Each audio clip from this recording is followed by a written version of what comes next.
बातमीपत्रामध्ये आता पाहणार आहोत सुपरफास्ट 100 बातम्या सुरुवात करूयात। दादरच्या शिवतीर्थावर शिवसेनेचाच आवाज घुमणार आहे। महाराष्ट्राची वैभवशाली परंपरा असलेला शिवसेनेचा दसरा मेळावा यावर्षी 2 ऑक्टोबर रोजी मोठ्या दिमाखात शिवतीर्थावर होणार असून मुंबई महानगरपालिकेने या मेळाव्याला परवानगी दिली आहे। शिवसेनेच्या दसरा मेळाव्यात शिवसेना पक्षप्रमुख उद्धव ठाकरे यांची तोफ धडाडणार आहे। शिवसेना शिंदे गटाने आपली स्वतंत्र ताकद दाखवत मुंबई महापालिकेसाठी कार्यकारी समिती जाहीर केली आहे। उपमुख्यमंत्री एकनाथ शिंदे यांच्या नेतृत्वाखालील मुंबई महापालिकेसाठी स्वतंत्र अशी 21 जणांची कार्यकारी समिती जाहीर केली आहे। जळगावात डीपीडीसीच्या बैठकीत आमदार मंगेश चव्हाण स्थानिक गुन्हे शाखेच्या पोलीस निरीक्षकाने एका महिलेवर अत्याचार केल्याचा आरोप केला होता। त्यानंतर संबंधित अधिकाऱ्याला निलंबित करण्यात आलं। मंगेश चव्हाण ठिय्या आंदोलन करत गुन्हा दाखल करण्याची मागणी केली होती। दरम्यान चव्हाण यांचा त्यांच्याच गृहमंत्र्यांवर त्यांचा विश्वास नसल्याची टीका माजी खासदार उन्मेष पाटील यांनी केली आहे। हैदराबाद गॅजेट लागू करण्याच्या निर्णयामुळे मराठ्यांना कुणबी प्रमाणपत्र मिळवून ओबीसीतून आरक्षण घेण्याचा मार्ग मोकळा झाला आहे आणि या पार्श्वभूमीवर नुकत्याच जाहीर झालेल्या महाराष्ट्र लोकसेवा आयोगाच्या निकालाचं अवलोकन केलं असता मराठा आरक्षणाच्या जीआर नंतर एमपीएससीचा कट ऑफ घसरल्याचं दिसून येतं। जागतिक अस्थिरतेमुळे सोनं आणि चांदीच्या मागणीत मोठी वाढ झाली असून त्यांच्या किमती नव्या उच्चांकावर पोहोचलेल्या आहेत। गेल्या एका वर्षात सोन्याच्या किमतीत तब्बल 44% तर चांदीच्या किमतींमध्ये 45% वाढ झालेली आहे। 6 महिन्यात सोनं आणि चांदीच्या दरात अनुक्रमे 26% आणि 29% इतकी वाढ झालेली आहे। सप्टेंबर ऑक्टोबर या कालावधीमध्ये ला निनोची स्थिती निर्माण होण्याची शक्यता वर्तवण्यात आलेली आहे। मात्र ही प्रणाली तटस्थ असल्याने त्याचा फारसा परिणाम जाणवणार नसल्याचं हवामान खात्यानं सांगितलंय। याचबरोबर नैऋत्य मोसमी वाऱ्यांचा परतीचा प्रवासही येत्या 2 ते 3 आठवड्यात सुरू होईल आणि त्यामुळे ला निनोचा पावसावरही फारसा परिणाम होणार नाही। अटल सेतूवर MHTHL मोठ्या प्रमाणात ओव्हरस्पीडिंग सुरू आहे। मात्र संबंधितांना कोणतंही चालान जारी झालेलं नाही। एकूणच यामुळे वाहतूक व्यवस्थापनाच्या कार्यक्षमतेवर प्रश्नचिन्ह निर्माण झाले।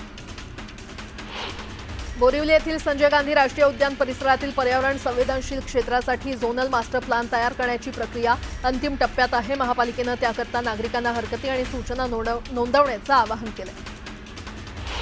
महापालिकेच्या निवडणुकीसाठीची प्रक्रिया सुरू झाली असून पालिकेकडे आलेल्या 488 सूचना हरकतींवर पहिली सुनावणी पार पडली। यात प्रभाग रचनेसाठी झालेल्या पहिल्या सुनावणीत 189 हरकतींवर सुनावणी झाली। नागपूरच्या कळमना कृषी उत्पन्न बाजार समिती संचालक मंडळाची चौकशी करण्याचे आदेश रद्द करण्यात आलेत। मुंबई उच्च न्यायालयाच्या नागपूर खंडपीठाच्या निर्णयामुळे कृषी उत्पन्न बाजार समितीच्या संचालक मंडळाला दिलासा मिळाला। पश्चिम रेल्वे प्रशासनानं सर्व स्टॉलधारकांना 30 सप्टेंबरपूर्वी अग्निसुरक्षा प्रमाणपत्र घेणं बंधनकारक केलंय। या मुदतीत प्रमाणपत्र न घेतल्यास संबंधित स्टॉलचा वीजपुरवठा खंडित केला जाईल असा इशारा प्रशासनानं दिला।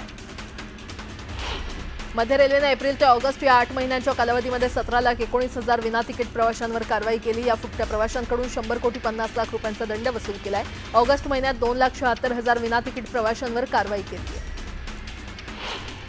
शिष्यवृत्तीचा लाभ अधिकाधिक गुणवंत विद्यार्थ्यांना व्हावा यासाठी विद्यार्थ्यांच्या संख्येत वाढ करण्याचा निर्णय घेण्यात आलेला आहे। त्यासाठी सारथीच्या बरोबरच आदिवासी विकास विभाग, सामाजिक न्याय विभाग आणि अल्पसंख्याक विभागाच्या माध्यमातून ही शिष्यवृत्ती देण्यासाठी प्रयत्न सुरू आहे। 11वी प्रवेशासाठी विशेष अंतिम फेरीचं वेळापत्रक जारी करण्यात आलंय। 11 ते 13 सप्टेंबर दरम्यान ही फेरी पार पडणार आहे। त्यामुळे विद्यार्थ्यांना प्रवेशासाठी मुदतवाढ मिळालेली आहे। मनोज जरांगे यांच्या आंदोलनानंतर मराठा समाजाला कुणबी जातीचं प्रमाणपत्र मिळावं यासाठी राज्य सरकारनं हैदराबाद गॅजेटियर आणि सातारा गॅजेटियरच्या आधारे काढलेल्या अधिसूचनेला आव्हान देणाऱ्या 2 जनहित याचिका उच्च न्यायालयामध्ये दाखल झालेल्या आहेत। ही अधिसूचना पूर्णपणे बेकायदा असल्यानं ती रद्द करावी अशी विनंती याचिकांद्वारे करण्यात आली आहे। सविस्तर बातमी पाहूया। सोलापूर जिल्ह्यामध्ये मध्यरात्री दमदार पावसानं हजेरी लावली आहे। अक्कलकोट तालुक्याला पावसानं झोडपून काढलेला आहे। अक्कलकोट तालुक्यात दमदार पावसामुळे अनेक नदी नाले ओव्हरफ्लो झालेले आहेत। रात्रभर झालेल्या मुसळधार पावसामुळे बोरी नदीनं धोक्याची पातळी ओलांडली तर बादोला बुद्रुक ते शिरवळ गावाजवळील ओढ्याला पाणी आल्यामुळे अनेक शेती पिकांचं नुकसान झालंय। बादोला बुद्रुक ते शिरवळ गावाला जोडणारा रस्ता देखील बंद झालेला आहे आणि बादोला बुद्रुक ते शिरवळ, घोळसगाव, बोरगाव या परिसरातील शेतकऱ्यांचं हजारो हेक्टर पिकांचं नुकसान झालेलं आहे।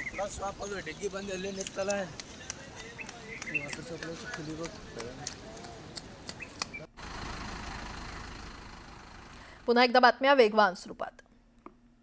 पंजाबमधील महापुरामुळे झालेल्या नुकसानीतून राज्याला सावरण्यासाठी रिलायन्स समूहानं मोठ्या प्रमाणात मदत कार्य सुरू केलंय। अमृतसर आणि सुलतानपूर लोधीसह सर्वाधिक प्रभावित भागात 10 सूत्री कार्यक्रम राबवण्यात येतोय। Reliance foundation, Vantara, Reliance retail आणि जिओ यांची पथकं स्थानिक प्रशासनासोबत थेट मदत कार्याचं काम करतायत। दरम्यान ही 10 सूत्री योजना रिलायन्स वी केअर या तत्वज्ञानाचं प्रतीक आहे।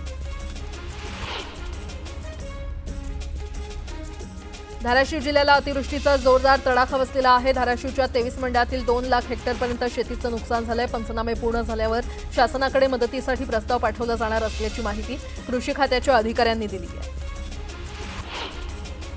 मालवणच्या समुद्राच्या भरतीच्या पाण्यात रापणसह होडी वाहून गेली, यामुळे 8 लाखांचं नुकसान झालंय। ऐन हंगामात 40 मच्छीमार कुटुंबीय अडचणीत आले। श्रावण ते गणेशोत्सवामधील भाजीपाल्याची स्वस्ताई पितृ पंधरवड्यानं संपुष्टात आणलेली आहे। बाजारभाव वाढण्यास सुरुवात झाली असून किरकोळ बाजारामध्ये वाटाणा 160 ते 200 रुपये किलो दरानं, तर गवारही 120 ते 160 रुपये किलो दरानं विकली जाते। राज्य सरकारनं हमीभावानं 20 लाख टन सोयाबीन खरेदीला परवानगी देण्याची मागणी केंद्र सरकारकडे केलेली आहे। प्रत्यक्षात 15 लाख टन खरेदीला परवानगी मिळण्याची शक्यता आहे, पण केंद्रानं मंजुरी दिली तरीही सद्यस्थितीमध्ये 15 लाख टन सोयाबीन खरेदी करण्याची राज्याची क्षमता नाही। गेल्या वर्षीचा अनुभव पाहता हमीभावानं सोयाबीन खरेदीचं मोठं आव्हान राज्यासमोर आहे। मराठा समाजापाठोपाठ तुळजापुरात बंजारा समाज एकवटलेला आहे। मराठा समाजाच्या निर्णयाप्रमाणेच आमचाही निर्णय घ्या। फडणवीसांनी एसटी प्रवर्गात समावेश करण्याचं आश्वासन पाळावं अशी मागणी बंजारा समाजानं केली आहे। साताऱ्याच्या कराड तालुक्यातील तांबवे गावासह पंचक्रोशीचे ग्रामदैवत असलेल्या श्री भैरवनाथ देवाची पालखी गावागावात जात असते आणि त्यानिमित्त प्रत्येक गाववाड्यात वाजत गाजत पालखीचं स्वागत करण्यात आलं। घटस्थापनेला भैरवनाथ देव पाठरवाडी डोंगरावर मंदिरात जातो, तिथेच वर्षभर मंदिरात थांबतो। जळगावमध्ये बुद्धिस्ट इंटरनॅशनल नेटवर्कच्या नेतृत्वाखाली बौद्ध बांधवांनी जळगाव जिल्हाधिकारी कार्यालयामध्ये निदर्शनं केली। बिहारमधील महाबोधी बौद्ध विहार बौद्ध समाजाच्या ताब्यात देण्याची मागणी आंदोलकांनी केली। नागपुरात व्यापारी राजू दीपानी यांच्यावर भर रस्त्यात दरोडेखोरांनी गोळीबार करत 50 लाख रुपये लुटले। सीसीटीव्हीच्या मदतीनं पोलिसांनी दरोडेखोरांचा शोध सुरू केलाय। नानापेठेतील टोळी युद्ध तसंच कौटुंबिक वादातून आयुष कोमकर याच्या खून प्रकरणात आंदेकर टोळीचा म्होरक्या सूर्यकांत उर्फ बंडू अण्णा आंदेकर याच्यासह 13 साथीदारांविरोधात पोलीस आयुक्त अमितेश कुमार यांनी मकोका कारवाई करण्याचे आदेश दिले। पुणे पोलिसांनी नानापेठेतील टोळी युद्धाला आळा घालण्यासाठी मकोका लावला। बीडमध्ये बंजारा समाजानं 15 सप्टेंबरला आंदोलनाची हाक दिली आहे। जिल्हाधिकारी कार्यालयासमोर हे आंदोलन केलं जाणार आहे। एसटी प्रवर्गातून बंजारा समाजाला आरक्षण देण्याची मागणी करण्यात आली आहे। बीडच्या मोठेवाडी गावातील नागरिकांनी धरणे आंदोलन केलं। अतिवृष्टीमध्ये नुकसान झालेल्या शेतकऱ्यांना एकरी 50,000ची मदत देण्याची मागणी करण्यात आली आहे। दरम्यान अतिवृष्टीची नोंद करणाऱ्या अधिकाऱ्यांवर कारवाई करण्याची मागणी करण्यात आली आहे। वाशिमच्या तहसील कार्यालयासमोर महाविकास आघाडीनं ठिय्या आंदोलन केलं। आंदोलनातून महाविकास आघाडीनं जनसुरक्षा कायद्याला विरोध केलेला आहे। तातडीनं जनसुरक्षा कायदा रद्द करण्याची मागणी करण्यात आली आहे। यवतमाळमध्ये बंजारा समाजानं आंदोलन केलं। एसटी प्रवर्गातून आंदोलन करण्याची मागणी, आरक्षण देण्याची मागणी खरं तर करण्यात आली आहे। यावेळी मोठ्या संख्येनं बंजारा समाजाच्या नागरिकांनी आंदोलनामध्ये सहभाग घेतला।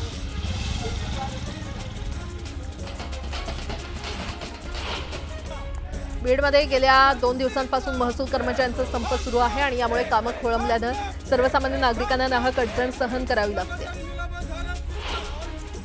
हिंगोलीच्या औंढा नागनाथ शहरात परभणीकडे जाणाऱ्या महामार्गावर ओबीसी समाज बांधवांनी रास्ता रोको आंदोलन केलं। मराठा आरक्षणाबाबतचा GR रद्द करावा अशी मागणी यावेळी करण्यात आली। बंजारा समाजाला भटके विमुक्त प्रवर्गातून काढून आदिवासी प्रवर्गात समाविष्ट करून घ्यावं या मागणीसाठी नांदेड जिल्ह्यातील हदगाव इथे मोर्चा काढण्यात आला। तात्काळ याबाबत सरकारनं निर्णय घ्यावा अशी मागणी आंदोलकांनी केली। परभणी जिल्हाधिकारी कार्यालयासमोर बंजारा समाजानं आंदोलन केलं। एसटी प्रवर्गातून आरक्षण देण्याची मागणी करण्यात आली, तर बंजारा समाजाला हैदराबाद गॅजेट लागू करण्याची मागणी देखील करण्यात आली। मनमाडमध्ये प्रहार संघटनेच्या नेतृत्वात पंचायत समितीसमोर मोर्चा काढण्यात आला। कांद्याच्या दरात घसरण झाली आणि यामुळे कांदा उत्पादक शेतकऱ्यांनी नाराजी व्यक्त केली आहे। यावेळी शेतकऱ्यांनी प्रांताधिकाऱ्यांच्या दालनात कांदे ओतून विरोध केला। जळगाव जिल्हाधिकारी कार्यालयासमोर महाविकास आघाडीच्या पदाधिकाऱ्यांनी आंदोलन केलं। आंदोलनातून जनसुरक्षा कायद्याला विरोध करण्यात आला। तातडीनं जनसुरक्षा कायदा मागे घेण्याची मागणी करण्यात आली। अकोल्यामध्ये आदिवासी समाजानं आंदोलन केलं। बंजारा समाजाच्या एसटी प्रवर्गातून आरक्षण देण्याच्या मागणीला विरोध करण्यात आला। यावेळी आंदोलकांनी जिल्हाधिकाऱ्यांना निवेदन दिलं। आता एक मोठी बातमी, ओबीसी समाजाचा देखील लवकरच मुंबईत महामोर्चा निघणार आहे। दसऱ्यानंतर ओबीसी संघटनांकडून मुंबईत मोर्चाचं आयोजन करण्यात आलेलं आहे। मुंबईत 8 किंवा 9 ऑक्टोबरला ओबीसी समाजाकडून मोर्चा काढण्यात येणार आहे। ओबीसी नेत्यांच्या ऑनलाईन बैठकीत तारीख निश्चित होणार असल्याचं कळतंय आणि या संदर्भात अधिक माहिती देत आहेत आमच्या प्रतिनिधी प्रणाली कापसे आपल्यासोबत जोडल्या गेलेले आहेत। प्रणाली, ओबीसी समाज देखील आता आक्रमक होताना पाहायला मिळतोय। मुंबईमध्ये महामोर्चाचं आयोजन करण्याची तयारी सुरू आहे, काय अपडेट? काल आपण बघितलं की ओबीसी उपसमितीची पहिली बैठक पार पडली, परंतु या बैठकीमध्ये मंत्री छगन भुजबळ हे प्रचंड वैतागले असल्याचं कळलं। त्यांनी जीआरचं एक नाही तर दोनदा वाचन करायला सांगितलं आणि अनेक मुद्द्यांवर अनेक शब्दांवर त्यांनी आक्षेप घेतलेला आहे। या शब्दांमुळे किंवा काही शब्द वगळल्यामुळे ओबीसी समाजाचं मोठं नुकसान होणार आहे असं छगन भुजबळ यांचं म्हणणं होतं, जेव्हा की उपसमितीमधल्या काही सदस्यांचं म्हणणं होतं की त्यामुळे ओबीसी समाजाचं कुठलंही नुकसान होत नाहीये। त्यावरून कुठेतरी मंत्री छगन भुजबळ हे नाराज झाले। प्रसार माध्यमांशी कोणताही संवाद न साधता ते तडकाफडकी बैठक संपल्या निघून गेले आणि त्यामुळं आता ओबीसी समाजाला एकजूट करण्याखेरीज दुसरा कुठलाही पर्याय नाही असं चित्र कालच्या बैठकीनंतर निर्माण झाल्याचं दिसून येतं आणि त्यामुळेच आता सगळ्या ओबीसी संघटनांना एकत्रित करत मुंबईमध्ये सुद्धा महामोर्चा आणण्याचा निर्णय हा ओबीसी च्या ज्या संघटना आहे त्या घेणार असल्याचं सांगितलं जात आहे आणि साधारणतः 8 किंवा 9 ऑक्टोबरला हा मोर्चा मुंबईमध्ये काढला जाईल असं सुद्धा सांगितलं जात आहे। एकूण जर आपण बघितलं तर या संपूर्ण जीआरच्या विरोधात आता ओबीसी समाज सुद्धा एकवटताना या ठिकाणी आपल्याला दिसून येतोय। ज्या पद्धतीनं जीआर काढण्यात आला तो जीआर हा कुठेतरी दबावापोटी काढण्यात आल्याची भावना ओबीसी संघटनांची झालेली आहे आणि म्हणून त्यांनी आता एकत्रित येत मोर्चा काढण्याचा निर्णय घेतलाय। प्रणाली, धन्यवाद या सविस्तर माहितीसाठी। पुन्हा एकदा बातम्या वेगवान स्वरूपात। भंडारा जिल्हाधिकारी कार्यालयासमोर महाविकास आघाडीच्या पदाधिकाऱ्यांनी आंदोलन केलं। आंदोलनातून जनसुरक्षा कायदा रद्द करण्याची मागणी करण्यात आली। दरम्यान जिल्हाधिकाऱ्यांना निवेदन देण्यात आलं।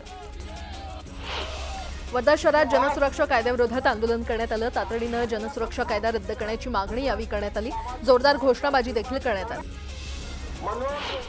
जनसुरक्षा विधेयकाविरोधात जनसुरक्षा संघर्ष समितीनं राज्यव्यापी आंदोलन सुरू केलंय। मुंबईतील शिवाजी पार्कात जनसुरक्षा विधेयक रद्द करण्याच्या मागणीसाठी आंदोलन करण्यात आलं असून यात शिवसेना उबाठाचा सक्रिय सहभाग आहे। जनसुरक्षा कायद्याविरोधात सोलापुरात मोर्चा काढण्यात आला। महाविकास आघाडीच्या वतीनं सोलापुरातील डॉक्टर बाबासाहेब आंबेडकर चौक ते पूनम गेटपर्यंत मोर्चा काढत जनसुरक्षा विधेयक रद्द करण्याची मागणी करण्यात आली। जनसुरक्षा विधेयकाविरोधात महाविकास आघाडी एकवटले। चिपळूण विभागीय अधिकाऱ्यांना निवेदन देत महाविकास आघाडीकडून कायद्याला विरोध दर्शवण्यात आला। डहाणूमध्ये जनसुरक्षा कायद्याविरोधात आंदोलन करण्यात आलं। यावेळी मार्क्सवादी कम्युनिस्ट पार्टीच्या कार्यकर्त्यांनी तातडीनं कायदा मागे घेण्याची मागणी केली। दरम्यान जोरदार घोषणाबाजी देखील करण्यात आली। बुलढाण्यात महाविकास आघाडीनं जनसुरक्षा कायद्याविरोधात आंदोलन केलं। जनसुरक्षा कायदा तातडीनं मागे घेण्याची मागणी आंदोलनातून करण्यात आली। शरद पवार यांच्या राष्ट्रवादीचे प्रदेशाध्यक्ष शशिकांत शिंदेंच्या नेतृत्वात हे आंदोलन करण्यात आलं। बदलापुरात रिक्षा चालकानं मुजोरी केली आहे। एका कार चालकावर दगडानं हल्ला केलाय तर चाकू हल्ला करून जीवे मारण्याची धमकी दिली आहे। तातडीनं रिक्षा चालकाविरोधात गुन्हा दाखल करून कारवाईची मागणी करण्यात आली। मुंबईतील गोरेगाव पश्चिममधील जवाहरनगर येथील शालिमार मिरेकल बिल्डिंगला भीषण आग लागली। आगीचं कारण अद्याप अस्पष्ट असून आगीवर नियंत्रण मिळवण्यात यश आलंय। रांजणगाव एमआयडीसी पोलीस स्टेशनच्या हद्दीमध्ये परराज्यातून काम करण्यासाठी आलेल्या कामगारांचे मोबाईल चोरून नेणाऱ्या 2 आरोपींना पोलिसांनी अटक केली आहे। कारवाईमध्ये 1,05,000 किमतीचे 8 मोबाईल जप्त करण्यात आले।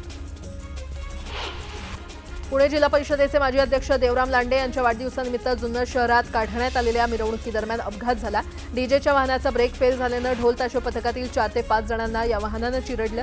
यामध्ये 21 वर्षीय तरुणाचा उपचारादरम्यान मृत्यू झाला। वर्ध्यातील गणेश नगरात शॉर्ट सर्किटमुळे घराला आग लागली। या आगीमध्ये घरगुती साहित्य जळून खाक झालं। दरम्यान अग्निशमन दलाच्या जवानांनी या आगीवर नियंत्रण प्राप्त केलं।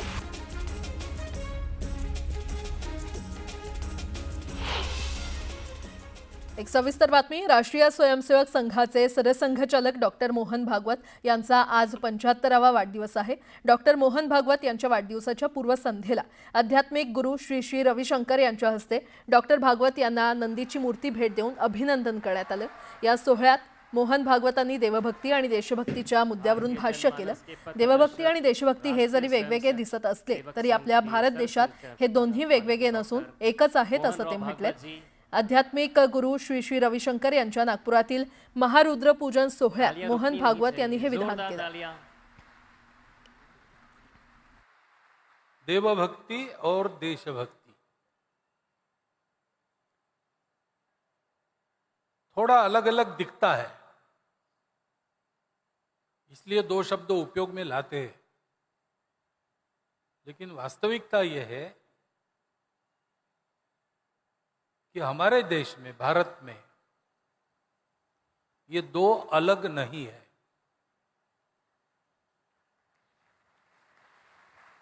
एक ही बात है. जो वास्तविक भक्ति करेगा वो देश की भी भक्ति करेगा, और जो प्रामाणिकता से देशभक्ति करेगा उससे भगवान देवभक्ति भी करवा लेंगे. ये तर्क नहीं है, ये अनुभव है. ऐसा होता है. पुन्हा एकदा बातम्या वेगवान स्वरूपात. पुणे महापालिकेच्या प्रारूप आराखड्यासंदर्भातल्या हरकतींच्या संदर्भात आज आणि उद्या सुनावणी होणार आहे. 6000 हरकतींसाठी आज आणि उद्याचा वेळ देण्यात आलाय.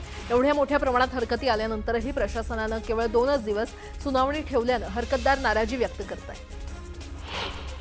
बीडच्या परळीजवळील पांगरी नाथरा मार्गावर भीषण अपघात झाला. या अपघातात आजोबांसह नातीचा दुर्दैवी मृत्यू झालाय. बीडच्या गेवराईमध्ये नवविवाहितेचा मृतदेह आढळून आला होता.